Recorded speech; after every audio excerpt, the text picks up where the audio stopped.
Conciliación en materia laboral. La conciliación, al ser un mecanismo alternativo de solución de controversias, tiene su fundamento en el artículo 17 constitucional, ya que en dicho artículo se establece que las leyes preverán dichos mecanismos. Principios.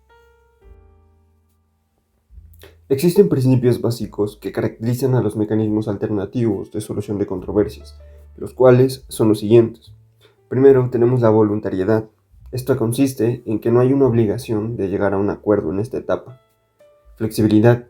No hay un procedimiento en sentido estricto, pero sí hay reglas establecidas que deben seguirse en el desarrollo del procedimiento. Imparcialidad. El sujeto, tercero, que interviene no debe imponer a las partes su propia forma de solución del conflicto. En cambio, este tercero debe fomentar el diálogo entre las partes. Confidencialidad.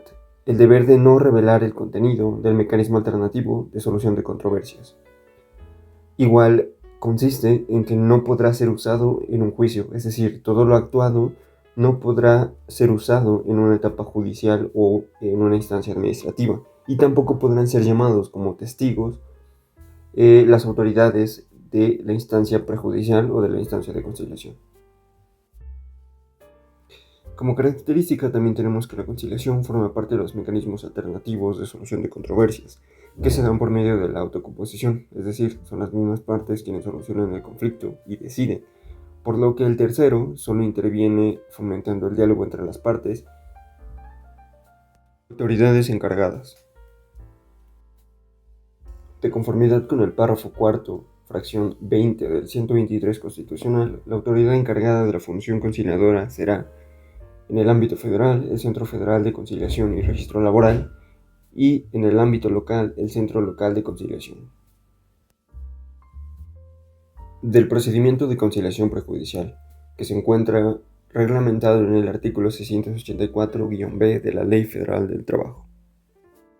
Antes de acudir ante tribunales, se deberá asistir a la fase de conciliación, la cual no deberá durar más de 45 días. Pero solo se tiene la obligación de asistir a dicha fase, de agotarla, mas no se tiene la obligación de llegar a un acuerdo.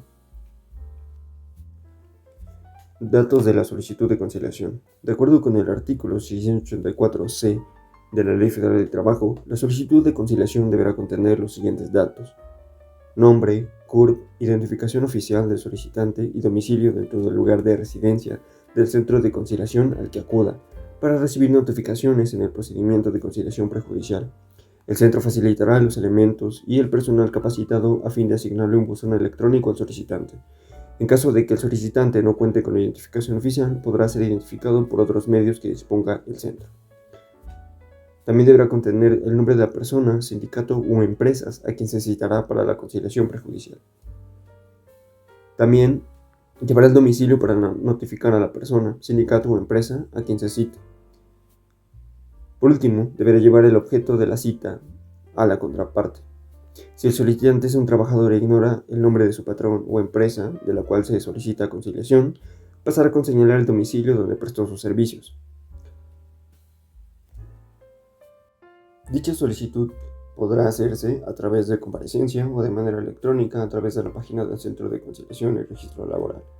Una vez hecha la solicitud, se notificará al promovente para la celebración de la audiencia de conciliación, la cual deberá efectuarse dentro de los 15 días siguientes. Se notificará personalmente al patrón, cuando menos con 5 días de anticipación. El patrón deberá comparecer por medio de su representante o apoderado legal, ya que de no hacerlo se le impondrá una multa y se le tendrá por inconforme ante todo arreglo conciliatorio. Comparecencia. El solicitante deberá asistir personalmente a la audiencia. Podrá asistir acompañado de personas de su confianza, pero no se reconocerá como su apoderado. La contraparte podrá asistir personalmente o por medio de su apoderado legal o representante. Una vez presentadas las partes, la autoridad conciliadora verificará la personalidad de las mismas. La autoridad conciliadora formará una propuesta de contenido y alcances de un arreglo conciliatorio. De estar de acuerdo las partes, se celebrará un convenio por escrito que deberá ratificarse en ese acto, entregando copia actualizada del mismo. Constancia de etapa conciliatoria. Si no se llega a un acuerdo, la autoridad emitirá constancia de haber agotado la etapa de conciliación prejudicial, obligatoria. o en determinado caso podrá solicitarse audiencia dentro de los 5 días siguientes para continuar con la conciliación.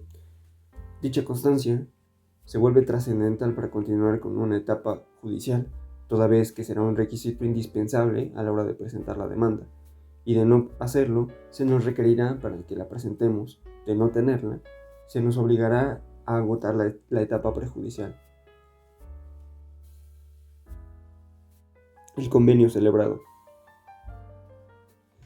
Una vez celebrado el convenio, adquiere la condición de cosa juzgada, por lo que con él se podrá iniciar acciones ejecutivas sin necesidad de ratificación.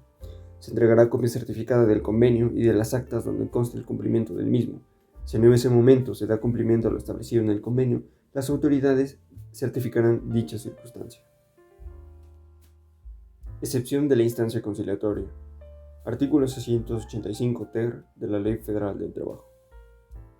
Bien, la regla general nos dice que la etapa de conciliación prejudicial es obligatoria, hay una excepción, la cual se encuentra contenida en el artículo 685 ter de la Ley Federal del Trabajo, el cual dice lo siguiente, que tendrán excepción de esta instancia cuando se trate de categorías sospechosas, esto es discriminación, ocupación por embarazo, por razones de sexo, raza, religión, origen étnico, condiciones sociales, acoso o hostigamiento sexual.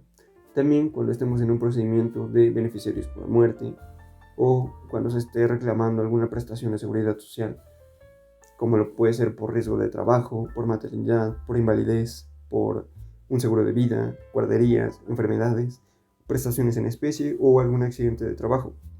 También, por último, dicho artículo nos dice que también están exceptuados cuando se esté hablando de tutela de derechos fundamentales, esto es, cuando estemos hablando de libertad de asociación, libertad sindical, reconocimiento de la negociación colectiva, cuando haya trata laboral, cuando haya trabajo infantil, o cuando esté en juego la titularidad de un contrato colectivo de trabajo o un contrato ley, o en su caso, los estatutos de un sindicato.